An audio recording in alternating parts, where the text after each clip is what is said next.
Hey guys, welcome back. In my last video, I talked about how I was going to be putting a new crossfader in my Roland DJ 505, and as luck would have it, it came in the mail like that same day. So I did get it. I put it in. I'm going to show you a little bit of that. But then my camera crapped out halfway through.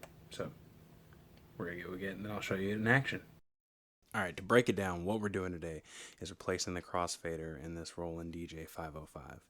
I don't know if you guys can tell with the camera angle, but I've actually practiced with this so much that I've worn the paint off this area. You can't see. It should say like A and then have some cross markers and blah, blah, blah. I keep my crossfader on the really tight cut setting. And this is actually, I practiced so much that's gotten a little bit glitchy. So when you go to shut it off, it wasn't going off. You had to really hold pressure on it.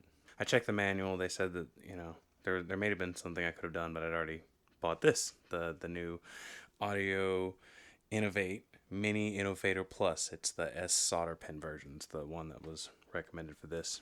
The guys over there at Audio Innovate actually have a really handy video. It's very informative. Thank you to those guys. It's a fairly painless procedure. The first PCB just slides out with all the knobs and everything still attached.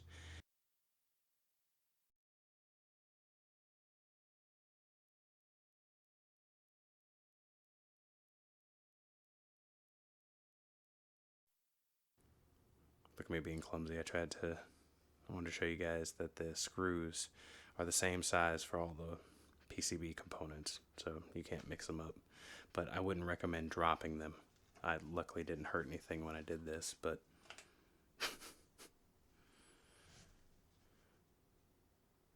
just 3 screws holding in each PCB. And then when you pry it up, oh look, somebody forgot to take the fader cap off.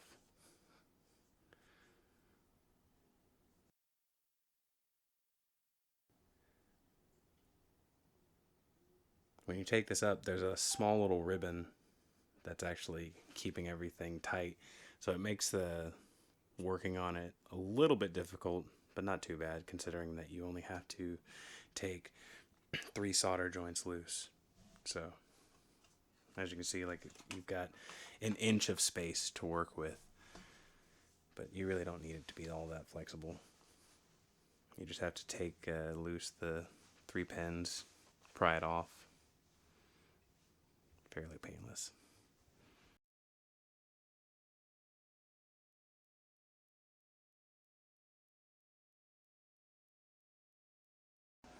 Instructions.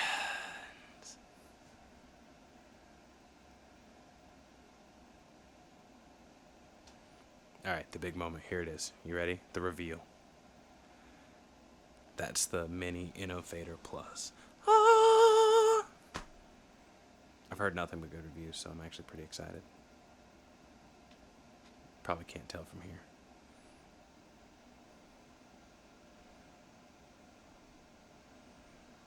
Just have to, like I said, take a couple solder joints loose and slap this in there.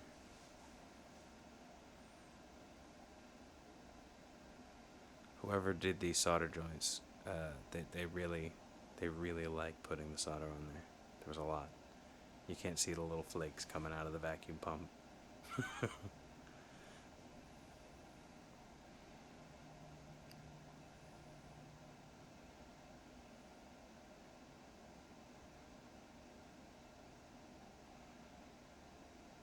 And there we go.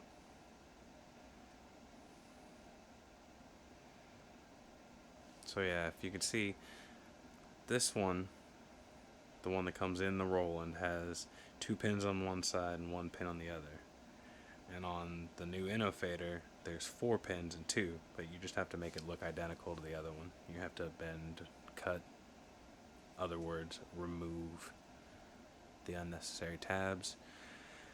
You don't have to do any configuring of jumpers or anything else. There's all kinds of stuff in the instruction manual, because this one's actually the one that was made to fit, I guess, a lot of different controllers. It doesn't have a specific model on there. It says on the box that it's made to fit most controllers or whatever.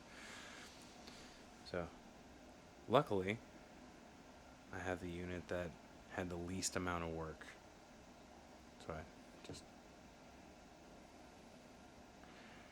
chop those down. I bend them over a little bit so that nothing's touching anything. But, I mean, luckily there isn't anything to touch. Where they solder in on the PCB is completely clear. Nothing to cause any accidental grounds or anything.